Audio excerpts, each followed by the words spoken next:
Welcome back to my channel, and today it is a viewer request video. In fact, I've had numerous requests to make this video, and it's a walkthrough of the Reolink 4G cameras and the apps. There's a lot of questions about the different settings that are available, how to get the best performance and use the least amount of data. I'm simply going to walk you through the app and each of the settings available. I'll tell you what each setting does and what I personally run my cameras on. And again, this will hopefully save data and get better performance.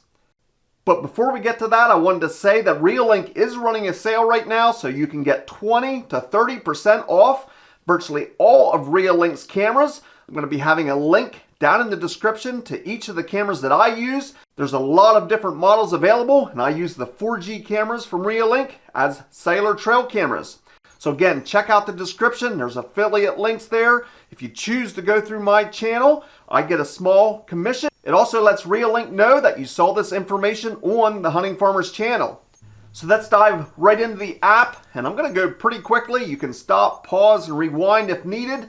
But as I open the app and go through the settings, I'm going to be using data on my camera this entire time. So I'm going to try and keep this as quick as possible.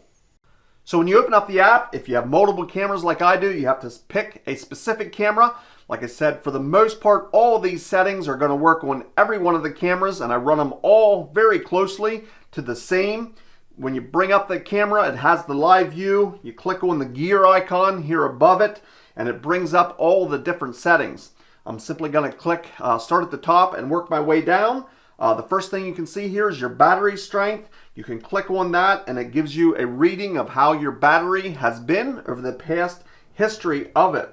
Next is the display, and this is a very important setting. When you click on the display, you can see it has a lot of different options, and that can be flipping the view that you see both vertically and horizontally. I don't have any of that because my camera's not mounted upside down.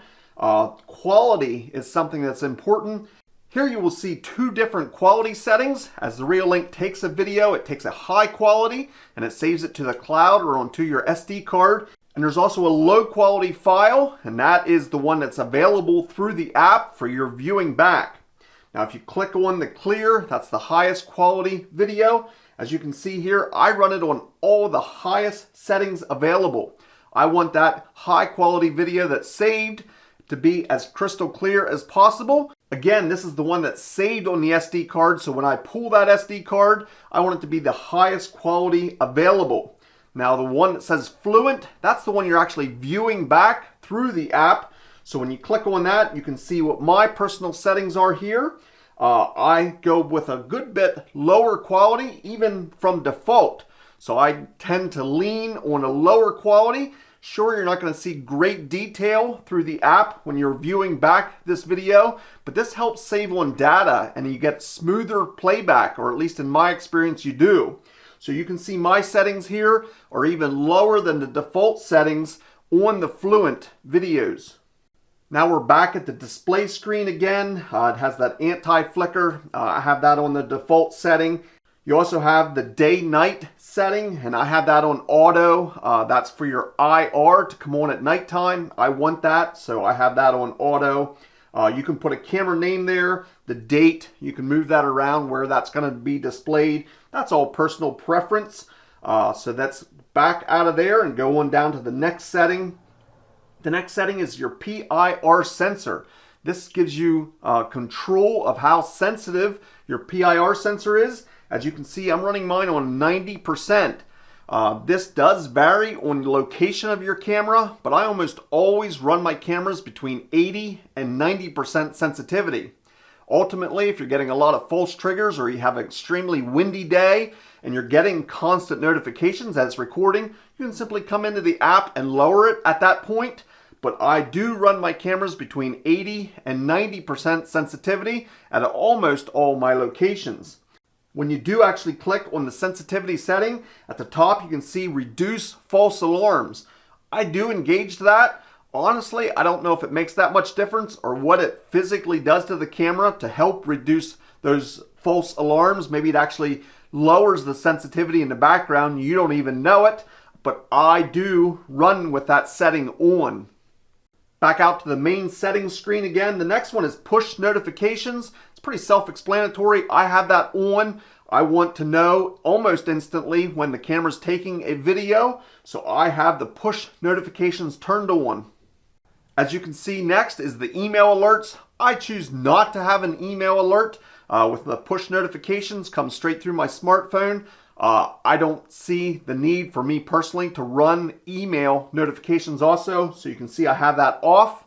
The next setting is a siren. If you choose to use this for security and you want to turn that on, you can. When the camera sees motion, it can put a siren off. It's either a siren through a noise, or you can record your own personal message to be played each time the camera's tripped.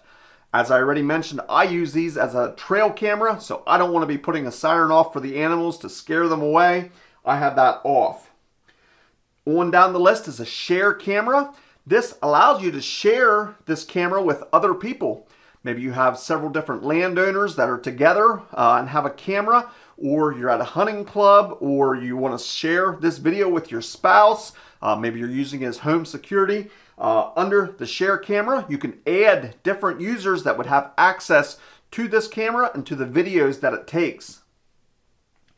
Below that is time lapse.